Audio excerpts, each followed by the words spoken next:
Iran America जंग ज़मीन से निकलकर खलाओं में चली गई। रशिया और चाइना के सैटेलाइट्स ईरान की मदद को आ गए। ये सैटेलाइट्स किस तरह ईरान की मदद कर रहे हैं, आमिर रज़ा से बात करते हैं। आमिर भाई, मैंने बता तो दिया अपने नाज़रीन को कि अब ये जंग जो है वो ज़मीन से निकलकर खलाओं में चली गई है। कैसे चली गई, सैटेलाइट्स कैसे मदद को आ गए, ये हमारे नाज़रीन को बताइए। अच्छा, ये मदद को आएंगे या नहीं आएंगे, हम तो सैटेलाइट तक नहीं जाएंगे, लेकिन सैटेलाइट तक जो जा सकते हैं उन्होंने जाके ये बताया कि भाई ईरान इस वक्त तनहा नहीं है। चीन और रशिया जो है वो अमेरिका के ख़िलाफ़ उसके सैटेलाइट्स जो हैं काम कर रहे हैं। एक मशीर हैं दिफा के अमेरिकन, उन्होंने एक इंटरव्यू दिया है, डगलस ग्रोर नाम है, तस्वीर में साथ लगा लीजिएगा। डगलस ग्रोर ने ये बात कही है, उन्होंने कहा कि ईरान जो कार्रवाइयाँ कर रहा है वो इंतहाई इंटेलिजेंस बेस्ड कार्रवाइयाँ हैं, यानी वो ताक ताक कर ऐसी जगहों पर निशाने लगा रहा है जो CIA हेडकोार्टर्स थे, वो चाहे रियाज में है, चाहे दुबई में है, चाहे इसराइल में है। वो उसकी निशानदहियाँ ऐसी हैं जो कि ईरान की इंटेलिजेंस के बस की बात नहीं है। तो इसका मतलब ये है कि चीन और रूस बैक एंड पे अपने सैटेलाइट्स के ज़रिए ईरान को तमाम निशानदहियाँ कर रहे हैं, जिससे अमेरिकी फौजी जो है मालूमात दे रहे हैं और ये भी बता रहे हैं कि कहाँ कहाँ क्या हो रहा है। और ये मालूमात की बेस पर जो हैं ड्रोन्स और मिसाइल्स जो हैं भेजे जा रहे हैं। और ये बड़ी अजीब सी बात लगती है, लेकिन अमेरिका के इंटरसेप्टर्स आहिस्ता आहिस्ता नाकाम होते चले जा रहे हैं। यानी इस वक्त उसके 7 के करीब तो 5 ममालिक में रडार उसके तबाह हो चुके हैं।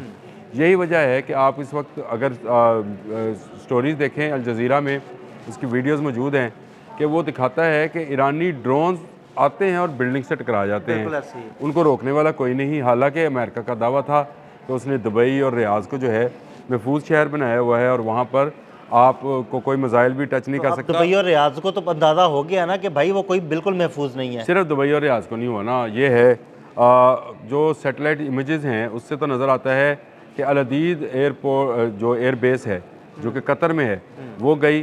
कुवैत के मुतालिक मैंने पहले आपको बताया था, उसकी भी सैटेलाइट तस्वीरें आई थी।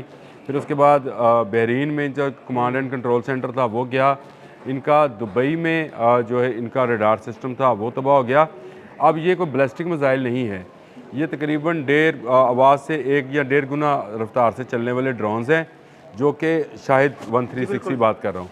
वो आते हैं और बिल्डिंग से टकरा जाते हैं, नज़र आ रहे हैं, कैमरास में आ रहे हैं, और वो आकर टकरा जाते हैं और उनको रोकने वाला कोई नहीं है। तो अब आप देखें, बात ये कि बड़े सस्ते ड्रोन है। सस्ते ड्रोन, हाँ, $20,000 का ड्रोन है और उसको चलाने के लिए $4 मिलियन का पेट्रियट चल रहा है। लेकिन डगलस ग्रोर का ये इंटरव्यू जो है TV पर नशर हुआ और उसने कहा कि आहिस्ता आहिस्ता अमेरिका जो है इसमें फंसता चला जा रहा है। ये असल में साबिक मशीर हैं, इस वक्त मौजूदा होते तो शायद बात भी ना करते, लेकिन उनका ये क्योंकि वसी तजर्बा है, ये किसी ज़माने में ख़ुद भी मरीन रहे हैं और ये मशीर रहे हैं दिफा के, अमेरिकन दिफा के, तो इसलिए इनको जो है इनकी बात की अहमियत है। उनका ये कहना है कि जो सैटेलाइट्स हैं वो बेस इंटेलिजेंस ऑपरेशन जो है ईरान कर रहा है और अमेरिका की हर पेशकदमी जो है उसकी इतला भी ईरान को पहुंच रही है। यानी इसका मतलब ये है कि डोनाल्ड ट्रंप ने ये जो दावा किया है कि उसने ईरान की तमाम बहरिया ख़त्म कर दी है, ये तो आमिर भाई ऐसे झूठा दावा है। उसने दावा है, उसने ये भी कहा कि जी तमाम उसकी ड्रोन टेक्नोलॉजी ख़त्म हो गई और उसके बैलिस्टिक मिसाइल प्रोग्राम्स जो हैं उनको तबाह बर्बाद कर दिए। डोनाल्ड ट्रंप ने कहा है, बयानात बड़े बड़े हैं उसके। लेकिन डगलस ग्रोर कहते हैं कि अगर ये ऐसी बात है तो फिर जो ड्रोन हमले हो रहे हैं वो ड्रोन कहाँ से आ रहे हैं? हाँ जी, बिल्कुल सोचने की बात है।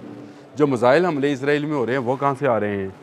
जो बहरीन, कतर और कुवैत में और इराक़ में जो मिसाइल गिर रहे हैं वो कहाँ से आ रहे हैं? अगर सब आपने सिस्टम उसका तबाह करके रख दिया तो ये वो बात है जिसको लेकर इस वक्त अमेरिकी मीडिया के अंदर बहुत ज़्यादा शोर गौगा मचाया जा रहा है। अब आबनाए हुर्मुज़ में अमेरिकन प्रेसिडेंट ये कहते हैं कि जो जहाज़ गुजर रहे हैं उनको मैं जो है हिफाजत फराहम करूँगा और उनकी इंश्योरेंस लेने में वो तैयार है। इसका मतलब है कि ईरानी बहरिया ख़त्म नहीं हुई, यानी डर तो देखें ख़त्म, तो आराम से जहाज़ गुजरते। अभी तक कोई है उसकी आप दोस्त कोई डैमेज तो आपको ख़बर नहीं आई है। बिल्कुल ऐसे। और अभी तक आपको कोई ऐसी स्टोरी नहीं मिली जिससे आपको ये नज़र आए कि ईरानी बहरिया जो है पीछे हट गई है। इस वक्त भी हमारे पास अगर 2 जहाज़ अगर के आग लगने की और लोगों के मरने की खबर थी तो वो अमेरिकन थे। एक आपको याद है पुलाव वाला, और दूसरा जो मैंने कल एक किया था 138 मीटर लंबा जो जहाज़ था। तो इसका मतलब यह है कि ईरानी बहरिया वेरी मच इन जो है उसको कहा जाए कि आबना हुरमज़ और खलीज फ़ारस में उनका इस वक्त राज है। और अमेरिका अभी तक ना आबना हुरमज़ में ईरानी बॉर्डर के अंदर गया है और ना वो खलीज फ़ारस में उसके अंदर गया है। अगर ईरानी बहरिया ख़त्म हुई होती तो उसका बहरी बेड़ा आगे की तरफ बढ़ा था। हाँ, लाज़मी बात है, वो इससे उससे डर रहा है तो वो पीछे बैठा है ना।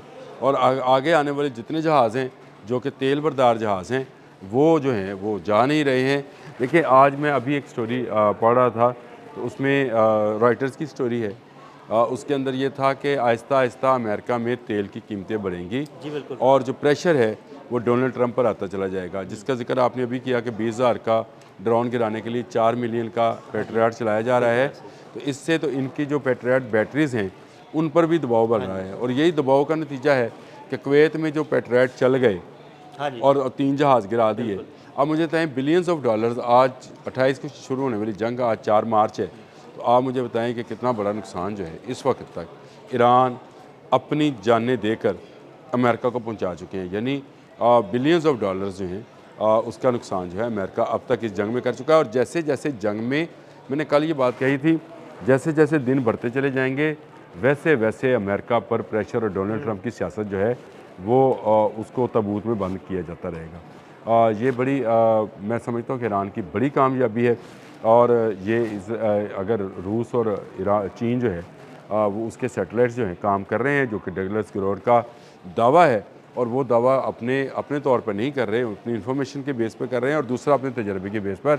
सोचने की बात है कि कैसे पता है कि फ़लाँ बिल्डिंग के 10वें माले के ऊपर जो है CIA का ऑफिस है। और उस बिल्डिंग में उसी मंजिल को जो है ना निशाना बनाया गया। ताक ताक कर जहाँ जहाँ जिस होटल को निशाना बनाया गया है, दिलचस्प बात यह है वो तमाम के तमाम होटल्स भी अमेरिकन ओन्ड हैं और अमेरिका उसको चलाता था और अमेरिका के लोग ही वहाँ पर ठहरते थे। वो सारे वही हैं जो पूरे मिडल ईस्ट के अंदर जासूसी का निज़ाम था, जो जासूसी का नेटवर्क था वो चला रहे थे, मुसाद के लिए काम कर रहे थे। उन लोगों को ताक ताक कर अगर निशाना बनाया है तो ईरान की इंटेलिजेंस से ज़्यादा मुझे इस बात का, डगलस ग्रोवर की इस बात का यकीन है कि ये तमाम मामला जो है चीन और रूस ने अपने हाथ में लिए हुए हैं। और ईरान को जो डाटा फराहम किया जा रहा है, सारा डेटा जो है ना जो डाटा फराहम जो फराहम किया देखें, पहली बात तो यह है कि रूस बराह रास्त इस जंग में नहीं आएगा, आएगा तो फिर एटमी जंग है। हाँ जी बिल्कुल। फिर तीसरी जंग ये तो उसने कल कह भी दिया, रशिया की तरफ से एक बयान भी आया कि ये तीसरी आलमी जंग होने जा रही है। हाँ जी, दतीरी बस्तोनोव का बयान आया था, उसने कहा फिर एटमी जंग होगी और फिर पता चलेगा कि हिरोशिमा नागासाकी में खिलौने चले, ये इतनी बड़ी जंग होगी। आगे यूक्रेन और रशिया की वॉर है तो अमेरिका उसमें बराह रास्त अभी तक नहीं आया। इसकी बड़ी वजह वही एटमी हथियार ही हैं। और अब भी जो देखें, अगर चीन और रशिया बराह रास्त नहीं आए, हम भी ये बात कह रहे थे, बोल रहे थे कि ये दोनों मुल्क अगर इत्तेहादी हैं, 90% तेल जो बीजिंग ले रहा है तेहरान से उसका कुछ तो बदल दे, तो इसका मतलब ये है कि ये सैटेलाइट्स जो हैं ये पूरी मालूमात फराहम कर रहे हैं।